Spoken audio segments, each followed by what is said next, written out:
Dewa Perang Ye Shikai. Bab 1856. Xiao Xin, jangan khawatir, tidak akan terjadi apa-apa. Ye Shikai memeluk erat wanita cantik itu. Ia ragu-ragu. Di satu sisi, Doris harus disingkirkan. Sekalipun Ye Shikai berbaik hati mengabaikannya, Doris akan datang kepadanya cepat atau lambat. Ia harus memimpin saudara-saudara dari aula ketiga untuk membalas dendam atas dasar emosi dan akal sehat, baik secara publik maupun pribadi. Namun, ia bertanggung jawab atas Chen Yuxin dan Ye Yi. Sebagai seorang ayah, bukanlah hal yang wajar bagi seorang pria untuk membiarkan istri dan anak-anaknya mengambil risiko. Kamu harus istirahat yang cukup selama periode ini. Aku akan menemanimu. Ye Shikai meminta Chen Yuxin untuk beristirahat lebih awal. Dengan janji ini, Chen Yuxin akhirnya merasa lebih tenang. Setelah kelahiran Ye Yi, kualitas tidur pasangan itu mengalami kerusakan yang serius. Bayi itu selalu menangis keras di tengah malam, dan pasangan itu harus segera bangun ketika ia menangis. Terkadang, mereka terbangun oleh tangisan Ye Yi kecil sebelum mereka bisa tidur selama setengah jam. Merawat bayi bukanlah tugas yang mudah. Bahkan, keluarga Chen tidak pernah kekurangan pembantu. Ye Shikai pernah menyarankan agar para pelayan di keluarga bertanggung jawab untuk merawat Ye Yi kecil. Dengan begitu banyak orang yang merawatnya, tidak akan terjadi apa-apa padanya. Ia akan mendapatkan semua yang dibutuhkannya. Namun Chen Yuxin menolak. Ia lebih suka tidur lebih sedikit dan merawat Ye Yi kecil sendiri. Bos, ku dengar kau bertengkar lagi dengan proyek HST terakhir kali. Di bekas markas Yanjing di Istana Dunia Bawah, Ye Shikai dan orang-orang dari aula ketiga sedang mendiskusikan sesuatu. Benar. Ye Shikai mengangguk sebagai jawaban. Lalu kenapa kau tidak memberitahu kami bahwa orang-orang itu tidak mudah dihadapi, dan monster-monster itu bahkan lebih sulit lagi? Tanya Miehun. Kau sedang sibuk merekrut orang saat itu, dan Doris sedang mengincar Istana Hades, jadi aku merahasiakan berita itu. Setelah perhitungan yang cermat, sudah 4 atau 5 bulan sejak terakhir kali kita berurusan dengan mutan di kota Hong Kong. Aku penasaran sejauh mana perkembangan proyek HST sekarang. Lagi pula, dengan adanya Dragon Fang, Biro Keamanan Nasional, dan pasukan khusus SAT di sini, seharusnya sudah cukup untuk mengatasinya. Tuan, jika Anda menghadapi bahaya di masa mendatang, mohon beritahu kami. Ye Shikai tahu bahwa ini adalah niat baik semua orang, dan mengangguk senang. Menurutnya, Doris dan Aphrodite harus ditangani, tetapi organisasi di balik proyek HST harus disingkirkan sesegera mungkin. Ia samar-samar merasa bahwa dibandingkan dengan Istana Laut Doris, organisasi di balik proyek HST lebih berbahaya. Sekuat apapun Doris, ia hanyalah satu orang. Kekuatan proyek HST adalah ia dapat mengubah orang biasa menjadi mutan yang kuat. Jika diproduksi massal, tidak ada kekuatan yang dapat menahannya. Jangan khawatir. Sebelum saya menyadarinya, 1 bulan lagi telah berlalu. Ini bulan purnama Ye Yi, jadi wajar saja kalau ada pesta bulan purnama. Keluarga Chen bukanlah keluarga kecil. Sebagai salah satu dari 4 keluarga besar di Yanjing, mereka terkenal. Identitas Ye Shikai bahkan lebih rumit. Ia pernah menjadi Raja Neraka, dan bahkan sekarang, ia bertanggung jawab secara diam-diam atas Istana Dunia Bawah. Banyak keluarga telah mengetahui rahasia umum ini, dan Ye Yi kecil adalah putra sulung mereka, jadi wajar saja jika ia adalah pewaris masa depan. Keluarga Chen, rumah besar. Selamat, Guru Chen. Selamat, selamat. Pada hari ini, hampir semua tokoh penting di Yanjing datang. Tak hanya itu, puluhan kepala keluarga Tionghoa juga datang langsung. Jika rumah keluarga Chen tidak besar, mungkin tidak akan mampu menampung mereka semua. Bos, ini hadiah dari kami. Gos memimpin semua orang dari Istana Dunia Bawah ke keluarga Chen. Meskipun mereka pernah berselisih dengan keluarga Chen dan agensi bayangan sebelumnya, hari ini adalah hari bulan purnama Ye Yi. Mereka datang untuk memberi selamat, tetapi mereka tidak bisa mengacaukan tempat itu. Ketika mereka datang, mereka sudah sepakat bahwa meskipun mereka melihat orang-orang dari agensi bayangan, mereka harus berpura-pura tidak melihat mereka, dan mereka tidak bisa bertarung di keluarga Chen. Kalian di sini. Cepat masuk. Di luar masih hujan. Ye Shikai memanggil mereka masuk. Ada banyak orang dari keluarga Tionghoa yang hadir, tetapi mereka adalah pasukan dewa utama dari luar negeri. Meskipun mereka semua mengenakan pakaian resmi, temperamen mereka tampak agak janggal. Beberapa dari mereka seharusnya mengenali identitas mereka, tetapi bagaimanapun juga, ini adalah tempat keluarga Chen. Mereka jelas tidak bisa bertarung, jadi mereka hanya bisa berpura-pura tidak melihatnya. Tentu saja Ji Tao juga datang, dan Ji Qian mengikutinya dari belakang, mengenakan congsam putih. Ia wanita yang sangat cantik, dan congsam itu membuatnya semakin menawan. "Selamat, Tuan Ye," kata Ji Tao sambil mengepalkan tinjunya. "Terima kasih banyak, Senior Ji, sudah datang langsung ke sini. Silakan masuk. Hari ini hari yang baik, kenapa kamu terlihat lesu?" Ji Qian berjalan ke arah Ye Sikai dan berkata dengan ringan. "Aku belum terbiasa. Terlalu banyak orang yang datang hari ini. Sebenarnya, aku tidak suka berdesakan dengan begitu banyak orang." Ye Sikai melambaikan tangannya dan menemukan alasan yang sangat lemah. "Baiklah, terserah kau saja. Tapi aku tetap ingin mengucapkan selamat. Ini hadiah darimu." Ji Qian mengeluarkan sebuah gelang giok. "Aku mendapatkan ini di reruntuhan Kunlun terakhir kali. Ini juga senjata suci. Meskipun aku belum tahu cara menggunakannya, ini adalah tanda terima kasihku." Gelang giok ini sangat indah dan kondisinya sangat bagus, tapi sepertinya Ye kecil tidak bisa memakainya. Ye Sikai tersenyum getir. "Gelang ini memang bagus, tapi bagaimanapun juga, gelang ini untuk wanita. Apalagi Ye masih bayi, dia tidak akan memakainya bahkan setelah dewasa nanti. Ini hadiah dariku untuk Nona Chen, jangan salah paham," jelas Ji Qian. "Baiklah, masuklah, Ghost dan yang lainnya sudah ada di sini." "Bagus. Rumah Chen, pintu depan. Cepat, semuanya, cepat pindahkan hadiah-hadiahnya." Chen Ruoya adalah pengurus rumah tangga keluarga Chen. Seperti kata pepatah, ada berbagai macam orang di dunia ini.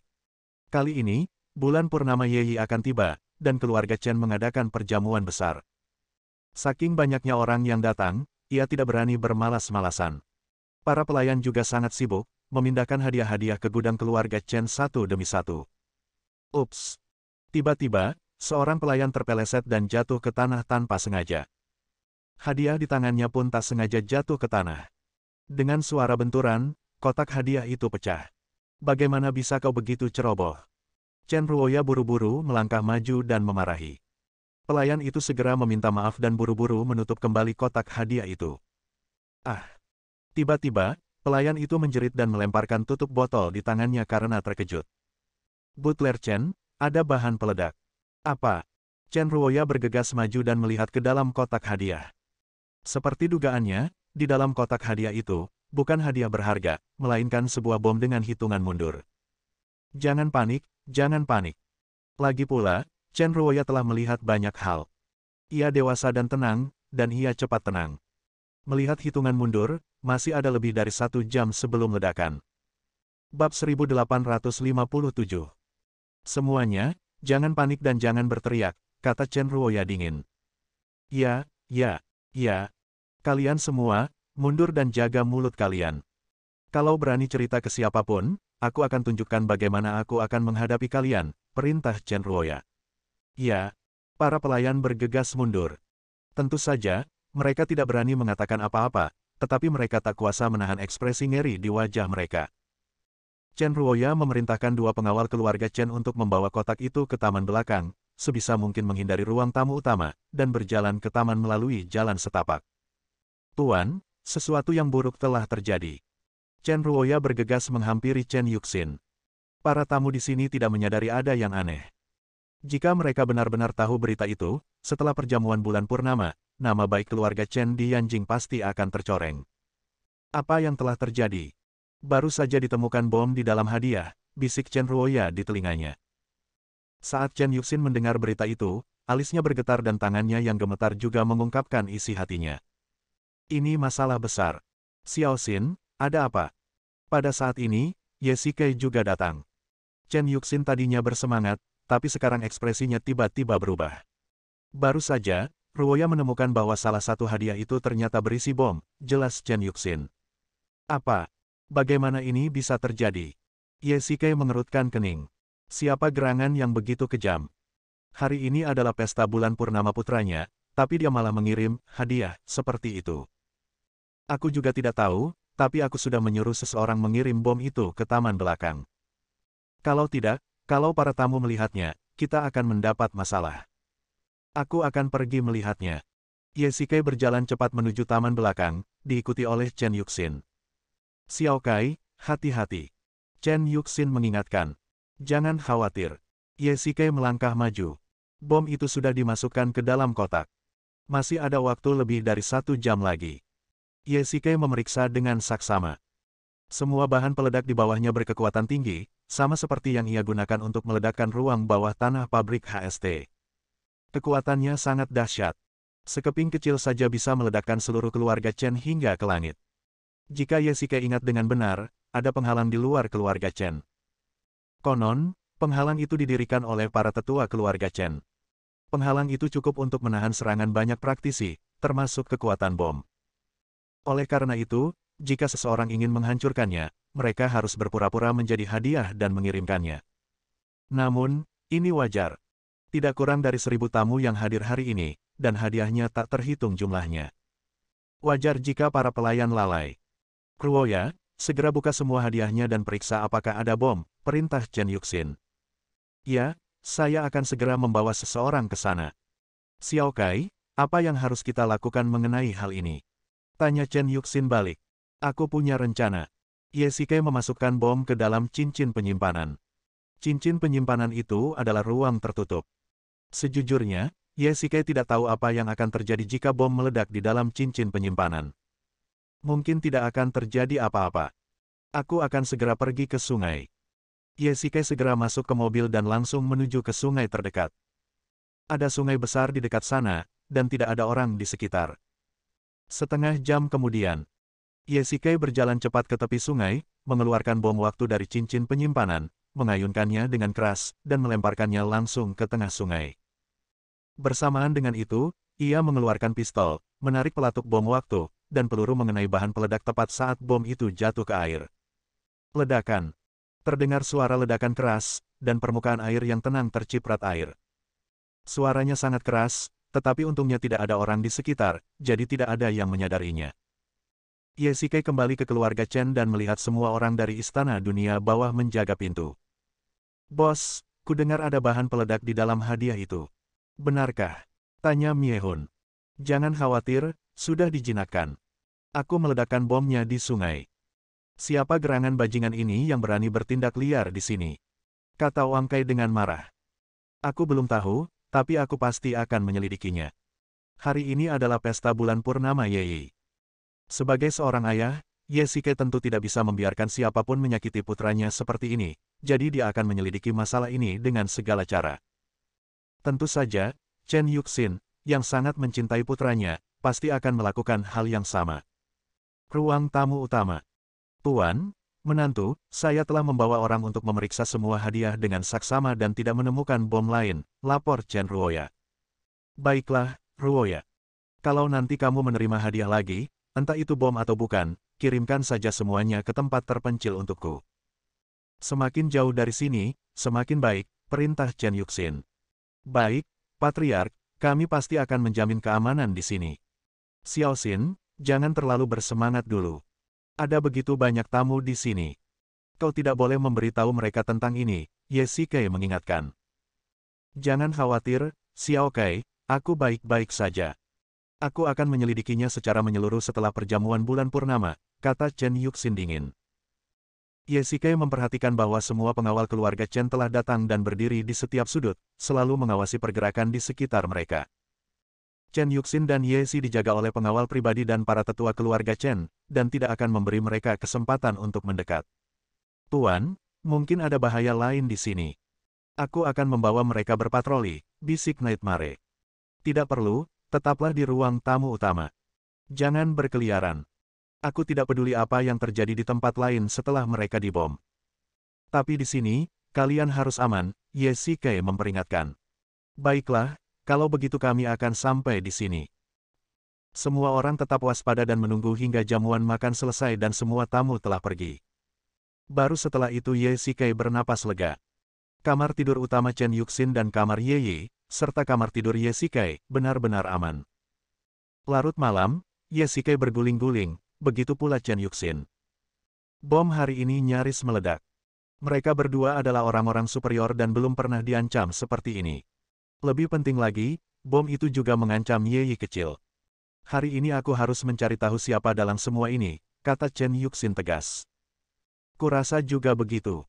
Mimpi buruk sudah mengirim orang untuk menyelidiki. Saya juga sudah meminta Feng Ling dan Ruoya untuk mengirim orang untuk menyelidiki. Saya rasa hasilnya akan segera terlihat. Tentu saja Chen Ruoya juga mengirim orang. Mereka berdua memiliki kekuatan masing-masing, bekerja di dalam dan luar negeri.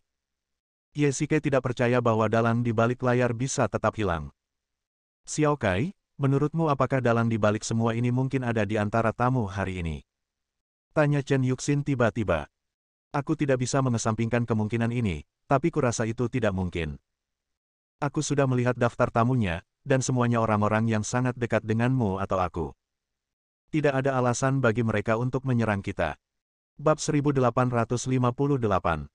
Ye Shike memikirkannya dengan saksama. Semua tamu yang datang ke sini hari ini ada dalam daftar, dan daftar ini ditentukan olehnya dan Chen Yuxin. Beberapa dari mereka adalah pemimpin organisasi yang bersahabat dengan Istana Dunia Bawah, dan sebagian besar lainnya adalah keluarga Tionghoa yang bersahabat dengan keluarga Chen atau Ye Shike, seperti keluarga Ji di Yanjing, keluarga Li di Chang'an, dan keluarga Zheng di Donghai. Ye Shike tidak dapat mengingat siapapun tamu yang memiliki motif untuk menyerang mereka, jadi bom itu pasti dikirim oleh seseorang yang memiliki dendam terhadapnya. Ye Shike telah berkelana selama bertahun-tahun, dan meskipun ia memiliki banyak sekutu, ia juga memiliki kebencian terhadap banyak orang. Beberapa dari mereka dikalahkan oleh Ye Shike, dan beberapa dari mereka adalah orang-orang yang iri padanya dan ingin menusuknya dari belakang. Kalau ada yang benar-benar ingin menyerang kita secara diam-diam, kita akan sulit dilawan, gumam Ye Shike. Mereka bisa mengirim bom hari ini, meracuni kita besok, dan membunuh kita lusa. Saya telah meminta pengawal pribadi keluarga Chen untuk melindungi Ye Yi kecil dengan ketat. Ada juga kamera pengawas di kamarnya. Saya telah memerintahkan agar mulai sekarang, semua orang yang masuk dan keluar dari keluarga Chen, siapapun mereka, harus diperiksa secara ketat. Chen Yuxin lebih peka terhadap masalah ini. Begitu ada yang mengancam keselamatan Ye Shike dan Ye Yi, dia pasti akan mengambil tindakan. Yah, kalau begitu, seharusnya tidak ada masalah. Insiden bom hari ini nyaris fatal. Seandainya pelayan itu tidak terpeleset dan menjatuhkan kotak hadiah ke tanah, memperlihatkan bom di dalamnya, pastilah kejadiannya mengerikan. Bom itu dikirim ke ruang tamu, dan begitu meledak, ribuan orang di dalamnya kemungkinan besar akan terancam. Jika terjadi kesalahan, seluruh keluarga Tionghoa akan kacau balau, dan keluarga Chen juga akan berada dalam masalah besar. Hari berikutnya. Bagaimana penyelidikannya? Apakah kalian sudah menemukan hasilnya? Tanya Ye Shike. Bos, aku sudah meretas sistem pengawasan di sekitar sini dan memeriksanya dengan saksama. Akhirnya, aku menemukan orang yang mengirim hadiah itu. Wom menggerakkan layar komputer di depan Ye Shike. Di depan komputer, seorang pria berjas meletakkan hadiah di atas meja lalu berbalik. Ada banyak orang yang masuk saat itu, dan pria itu berbaur dengan kerumunan. Para penjaga di pintu tidak memperhatikannya. Pria itu meletakkan hadiahnya lalu berbalik. Dari awal hingga akhir, tak seorang pun memperhatikannya. Wajah Ye Shike tampak serius. Pria ini mungkin hanyalah tukang kirim, tak penting yang hanya bertanggung jawab mengantarkan barang. Identitasnya dan apakah ia harus ditangkap tidaklah penting. Bos, apa yang harus kita lakukan selanjutnya?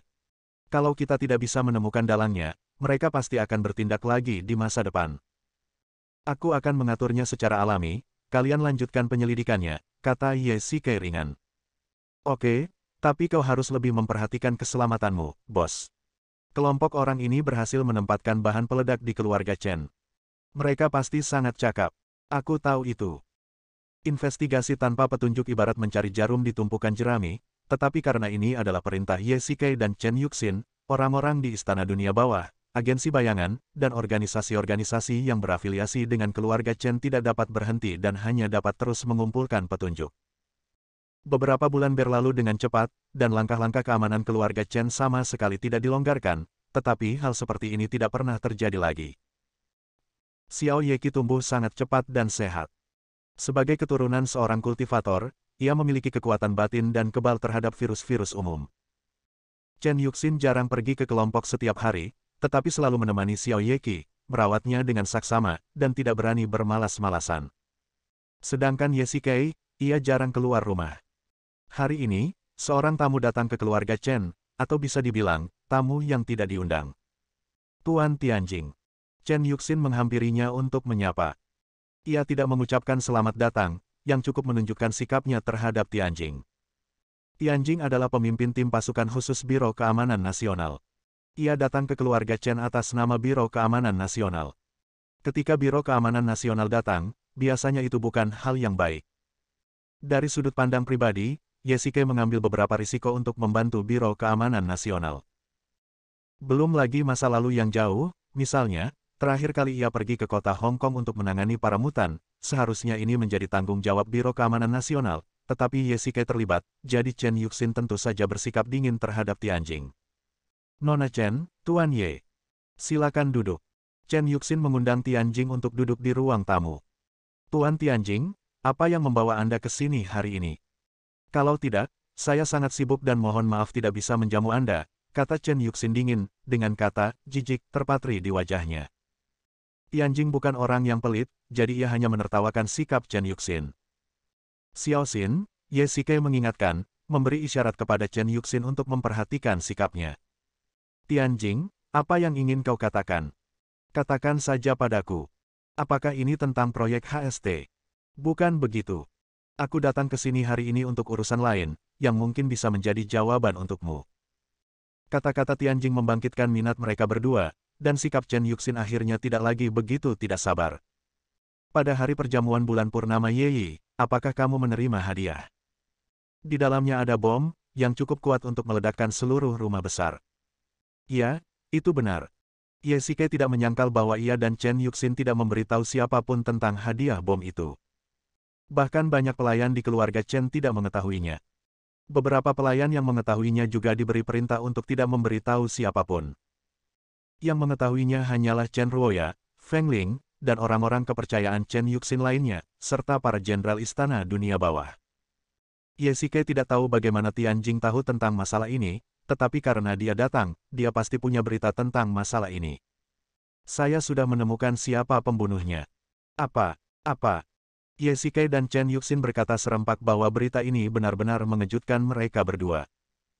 Ye dan Chen Yuxin mengerahkan pasukan masing-masing dan menyelidiki selama beberapa bulan tanpa petunjuk apapun, sementara Tianjing sudah mengetahui dalang di balik layar. Siapa yang melakukannya? Tanya Chen Yuxin penuh semangat. Amerika Selatan, Cipeles, Doris. Bagaimana mungkin dia? Gumam Ye agak di luar dugaannya bahwa bom itu dikirim oleh Doris. Meskipun ia dan Doris adalah musuh bebuyutan dan Doris punya motif untuk melakukannya, ia terkejut orang-orang dari Istana Laut berani melakukannya di Yanjing. Kami telah menyelidiki dengan saksama. Orang yang mengirimkan bom kepada Anda hari itu bukanlah anggota Istana Laut, tetapi ada sejumlah besar uang dari luar negeri di rekeningnya. Kami mengikuti petunjuk dan menemukan bahwa dialah yang disewa oleh Istana Laut dengan harga tinggi, jelas Tianjing. Jadi begitu. Ye tahu pasti ada yang menyewa seseorang untuk membunuh seseorang. Kini kebenaran terungkap, Dorislah pelakunya. Bab 1859. Doris adalah musuh bebuyutanku. Melihat kekuatan aula ketiga yang terus berkembang, dia ingin mengambil inisiatif. Dia benar-benar menggunakan cara yang begitu keji untuk menghancurkan kita semua, kata Ye dengan marah. Doris dan Aphrodite, dua wanita kejam ini, selalu tidak bermoral dan keji. Jika mereka benar-benar ingin membunuh mereka, tidak mengherankan jika mereka menggunakan metode ini. Doris dan Aphrodite juga merupakan ancaman bagi Tiongkok, jadi Biro Keamanan Nasional kami telah memantau pergerakan mereka, tetapi selama mereka tidak masuk, kami tidak dapat mengendalikan mereka. Kedua wanita ini berani sekali menyentuh putraku. Aku tak akan pernah melepaskan mereka begitu saja. Kata-kata Ye menunjukkan niat membunuhnya. Ia tidak berinisiatif mencari mereka, tetapi mereka datang sendiri. Ye tak tahan dengan hal ini. Mengapa kau berinisiatif datang kepada kami dan memberitahu kami berita ini? Tanya Chen Yuxin balik. Kemunculan Tianjing hari ini terasa agak tiba-tiba. Baik Ye maupun Chen Yuxin belum pernah meminta Tianjing untuk menyelidiki sebelumnya, dan ia datang untuk memberitahu kami hari ini, yang terasa agak antusias dan proaktif. Baiklah. Apapun yang Tuan Ye dan Nona Chen pikirkan, itu tidak penting. Saya datang ke sini hari ini hanya untuk menyampaikan kabar ini. Mengenai apa yang akan kalian lakukan selanjutnya, saya tidak akan ikut campur. Tianjing berdiri perlahan. Saya tidak ada pekerjaan lain. Masih ada beberapa hal di biro. Sampai jumpa. Setengah jam kemudian. Sekarang setelah kita tahu siapa dalang di balik semua ini, apa yang kau pikirkan? Ye Shikai menyentuh kepala Chen Yuxin dengan lembut dan berkata dengan ringan. Xiao Kai, apa yang ingin kamu lakukan? Doris dan Aphrodite berani menyentuh putra kita kali ini. Sekalipun kita tahan kali ini, mereka akan melakukannya untuk kedua dan ketiga kalinya, jadi kita harus menyingkirkan mereka dulu, kata Ye Shikai tegas. Tapi, Chen Yuxin ragu-ragu. Ia diam-diam telah bersumpah sebelumnya bahwa ia harus menangkap dalang di balik layar dan menyingkirkannya sesegera mungkin. Namun, ketika ia mengetahui bahwa pihak lain adalah Doris dan Aphrodite, suasana hatinya tiba-tiba menjadi berat. Lawannya bukanlah orang biasa. Kekuatan Doris adalah salah satu yang terbaik di seluruh dunia bawah tanah asing, tidak kalah dengan Zeus sebelumnya. Jika mereka benar-benar bertindak, Ye Shikai pasti akan menghadapinya secara langsung. Jika sesuatu yang tak terduga terjadi, ia akan kehilangan Ye Shikai, dan ia tidak ingin mengambil risiko ini. Xiao Xin, kau tidak ingin aku pergi ke sana sendiri. Ye Shikai mengerti apa yang dipikirkannya. Ia tidak ingin Ye Shikai mengambil risiko. Benar, kau suamiku, Ayah Ye. Apa yang harus kami lakukan jika terjadi sesuatu padamu? Chen Yuxin tidak menyembunyikan apapun. Awalnya ia tidak tahu bagaimana mengatakannya, tetapi karena Ye Shikai bertanya, tentu saja ia langsung mengungkapkan isi hatinya. Doris memang lawan yang sangat kuat. Jika kita benar-benar melawannya, terus terang saja, bukan hanya aku, tetapi master manapun di tahap fusion pun tidak bisa menjamin mereka bisa mundur tanpa cedera. Tapi aku juga bilang Doris akan selalu menjadi bahaya tersembunyi. Jika kita tidak menyingkirkannya, dia akan selalu mencari cara untuk menyingkirkan kita, terutama aku. Selama aku tidak mati, aku akan selalu menjadi ancaman mematikan baginya. Ye Shikai berbalik dan menatap Chen Yuxin, matanya penuh rasa malu. Xiao Xin, percayalah padaku, oke, aku akan bisa kembali dengan selamat, aku janji. Ye Shikai berbisik di telinganya, nadanya ringan namun tegas. Tak satu pun dari mereka tidur sepanjang malam. Ye Shikai terus membujuknya. Awalnya, Chen Yuxin menolak. Baru pada akhirnya ia mengangguk, dengan susah payah, untuk menunjukkan komprominya. Xiao Kai, kamu boleh pergi, tapi aku punya beberapa syarat yang harus kamu setujui. Eropa, markas besar Hades. Bos, apakah kamu benar-benar sudah memutuskan? Tanya Miehun. Ya, dengan kekuatan tempur kita saat ini, kita mampu melawan mereka. Ye Shikai menoleh dan menatap cacing-cacing itu. Kirim pesan ke dunia bawah segera.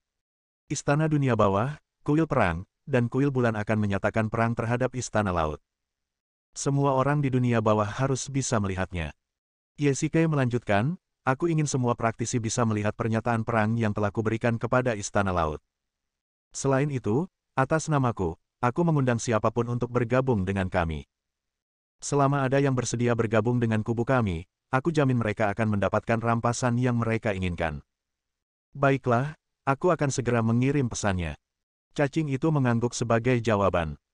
Kali ini aku akan mengambil inisiatif untuk mengirimkan deklarasi perang kepada Istana Laut dan menyepakati waktu dan tempat untuk pertempuran yang menentukan, kata Ye Shikai tegas. Sekarang kekuatan Istana Ketiga lebih kuat daripada Istana Laut. Menyepakati waktu dan tempat untuk pertempuran yang menentukan dan bertarung secara terbuka akan menguntungkan Istana Ketiga. Tentu saja, Istana Laut juga dapat memilih untuk tidak bertarung. Dengan cara ini, meskipun dapat menghindari kekalahan dalam bentrokan langsung, prestise Doris pasti akan sangat terpengaruh, terutama bagi mereka yang bimbang di antara dua kubu utama. Begitu Doris tidak bertarung, itu dapat dipahami sebagai pengecut, setidaknya di permukaan. Dia pengecut, maka organisasi yang awalnya memilihnya mungkin membelot ke Istana Ketiga. Seiring meningkatnya kekuatan kedua belah pihak, peluang Istana Ketiga untuk menang akan lebih besar. Tuan, begitu surat tantangan ini dikeluarkan, pasti akan menimbulkan kegemparan di dunia bawah tanah, dan kemudian berbagai organisasi akan memihak. Ya, langit seluruh dunia bawah tanah akan segera berubah, gumam Ye Shikai. Badai akan datang dan tak terbendung. Ini adalah pertempuran terakhir antara kedua kubu. Jika mereka menang, tiga istana tidak akan punya lawan. Jika mereka kalah, seluruh dunia bawah tanah akan menjadi milik Doris. Aku juga di sini. Saat itu, Ji Qian mendorong pintu dan masuk, diikuti oleh ratusan prajurit kabut putih dan pengawal bulan pribadinya. Qian, kau juga di sini. Ye Shikai tidak terkejut. Ia sudah menduga Ji Qian akan datang. Dengan bantuannya, itu setara dengan bergabungnya keluarga Ji ke kubu tiga istana. Dengan cara ini, kekuatan tiga istana akan semakin besar. Selain keluarga Ji, beberapa keluarga Tionghoa juga mengirimkan orang untuk bergabung. Pasukan kabut putih ini adalah pasukan elit keluarga Ji. Kembalilah dan ucapkan terima kasih kepada senior Ji untukku. Ji Qian tidak banyak bicara. Ji Tao memerintahkan pasukan Baiwu untuk pergi, bukan untuk membantu Ye Shikai, melainkan hanya untuk melindungi Ji Qian, tetapi nyatanya tidak ada bedanya. Cacing, kirim pesan lagi. Setiap organisasi atau individu yang bergabung dengan kita harus segera berkumpul di Istana Dunia Bawah. 3 hari kemudian, semua orang akan berbaris menuju Istana Laut, tambah Ye Shikai. Baiklah, saya akan melakukannya segera. Hebat. Perang akhirnya akan segera dimulai. Banyak saudara kita yang tewas di tangan Doris. Kali ini, kita harus membalaskan dendam saudara-saudara kita. Bab 1860. Pertempuran hebat dalam beberapa hari akan menentukan hidup dan mati kedua kubu. Ye Shikai sama sekali tidak berani lengah. Dialah yang berinisiatif menantang. Di seluruh dunia bawah tanah, sangat jarang menantang lawan. Perjuangan di dunia bawah tanah, baik besar maupun kecil, pasti terbuka dan tertutup, dan konspirasi adalah strategi terbaik. Jadi, jika ingin menyingkirkan seseorang, atau seluruh kelompok, serangan mendadak tak diragukan lagi merupakan cara terbaik. Bertempur tanpa deklarasi, mengejutkan musuh, dan menyerang mereka saat mereka lengah adalah keputusan terbaik. Namun, Ye Shikai memilih berinisiatif menantang dan menunda beberapa hari, yang pasti akan menyebabkan kegemparan di dunia bawah tanah. Ia tidak yakin apakah Doris berani menerima tantangan itu. Lagi pula, dilihat dari formasi pertempurannya, ketiga aula itu memang lebih kuat. Istana Dunia Bawah, Kuil Dewa Perang, dan Kuil Dewa Bulan semuanya memiliki banyak master. Jika kita menggunakan tingkat kultivasi Tiongkok, mereka setidaknya berada di tahap akhir distraksi, dan Nightmare serta Wang Kai bahkan telah mencapai tahap fusi. Meskipun Doris adalah seniman bela diri yang hebat dan Aphrodite licik dan licik, bawahan mereka mungkin tidak akan bisa bekerja sama. Bos, banyak organisasi telah menyatakan keinginan mereka untuk bergabung dengan KAM kita, dan mereka sudah berangkat menuju pangkalan, teriak Wom penuh semangat. Bagus. Siapapun yang datang ke sini dan bersedia membantu akan diperlakukan dengan adil olehku. Ye Shikai melanjutkan, ambil sejumlah sumber daya kultivasi dari gudang Istana Dunia Bawah, dan itu akan dianggap sebagai ketulusanku. Baiklah, aku akan segera melakukannya. Miehun mengangguk sebagai jawaban. Semuanya, datanglah ke ruang konferensi, mari kita bahas ini. Bagus. Ya. Ye Shikai duduk di kursi, merokok, dan dengan saksama mengamati peta di atas meja dengan ekspresi serius. Menurut spekulasinya, kemungkinan Doris menerima tantangan itu hanya 50%. Jika Doris setuju, kedua kubu akan berhadapan langsung, terlepas dari hidup atau mati. Ye Shikai memiliki keunggulan mutlak. Selain bantuan para penguasa dunia bawah, ia juga mendapat bantuan dari beberapa keluarga Tionghoa. Ia 80% yakin dapat mengalahkan Doris. Namun, jika Doris tidak menerima tantangan itu, meskipun itu pasti akan merusak nama baik Istana Laut di kemudian hari, ia pasti akan menggunakan konspirasi untuk menyebabkan kerugian besar bagi Ye Shikai. Dengan demikian, jika Doris tidak menanggapi tantangan tersebut, di manakah dia akan muncul, dan di manakah dia dapat menyebabkan kerusakan fatal pada tiga istana? Ye Shikai mengamati dengan saksama. Sebelum pertempuran, ia harus memprediksi di mana Doris mungkin muncul. Bos, Emily ada di sini. Saat itu, Moji melangkah maju untuk melapor. Dewa Matahari, Emily, gumam Ye Shikai. Ia masih ingat orang ini. Pertama kali mereka bertemu adalah di konferensi Dewa Utama. Saat itu, Doris dan Aphrodite memasang jebakan di sini, menyebabkan kerugian besar bagi semua orang. Emily ingin menghindari masalah, tetapi ia tak punya pilihan selain berdiri di pihak Ye Shikai dan membantu semua orang di tiga aula lolos dari bahaya. Meskipun ia seorang oportunis, bagaimanapun juga, ia telah membantu tiga aula. Entah kenapa ia datang kali ini. Silakan masuk. Lagi pula, Emily adalah salah satu dari 12 dewa utama dan juga sangat terkenal di dunia bawah tanah. Karena Ye Shikai berinisiatif mengundang mereka untuk membantu, ia harus memperlakukannya dengan sopan. Terlebih lagi, Emily adalah dewa utama, jadi ia harus selalu bersikap sopan. Tak lama kemudian, Emily masuk, dengan rambut pirang dan baju zirah lembut berwarna emas, persis seperti terakhir kali mereka bertemu. Hades dewasa. Tunggu sebentar, biar ku koreksi. Aku bukan lagi Pluto, tapi mimpi buruk. Yesike melambaikan tangannya. Yah, meskipun kau bukan Pluto, kau adalah komandan 3 istana. Alimi sangat pandai berbicara. Bahkan, ini juga sanjungan. Status Yesike diturunkan secara terbuka dan dipromosikan secara rahasia. Meskipun sekarang ia bukan Pluto, bahkan Pluto saat ini, yaitu mimpi buruk, berada di bawah komandonya. Selain itu, ia juga memimpin Wang Kei, Jiqian, dan sejumlah besar pasukan organisasi. Dapat dikatakan bahwa ia memimpin satu pihak. Bagus sekali, silakan duduk. Yesike mempersilakan Emily duduk. Orang-orang di sekitarnya bersikap acuh tak acuh dan tidak mengatakan apa-apa, membuat suasana agak canggung. Ku dengar kau menghilang setelah konferensi dewa terakhir. Emily dengan santai mencari topik. Ya, memang nyaris lolos, tapi untungnya, Tuhan tidak mengambil nyawaku. Dia memberiku kesempatan dan membiarkanku kembali hidup-hidup, kata Yesike ringan. Emily, langsung saja ke intinya. Apa kau di sini untuk membantuku? Tanya Yesike balik. Benar. Kau telah menyatakan perang kepada Istana Laut dan mengirimkan surat undangan kepada semua orang di dunia bawah tanah. Kurasa belum terlambat bagiku untuk datang, kata Emily ringan. Meskipun ia seorang oportunis, dan mungkin tidak dipercaya oleh Yesike, setidaknya ia tetaplah seorang dewa utama. Dengan bantuan dewa utama dalam pertempuran, Yesike seharusnya tidak menolak. Tentu saja tidak. Kau datang tepat waktu, dan kau adalah dewa utama pertama yang datang ke sini. Aku sangat berterima kasih. Setelah urusan ini selesai, aku pasti akan memberimu hadiah yang berlimpah, kata Yesike sambil membungkuk. Kali ini, Doris pasti akan mati. Hari ini adalah hari pertama deklarasi perang diumumkan. Hanya dalam 1 hari, banyak orang telah bergabung dengan aliansi. Yesike menghitung jumlah mereka dan mendapati hampir 1.000 orang. Ini jauh lebih banyak dari yang Yesike perkirakan.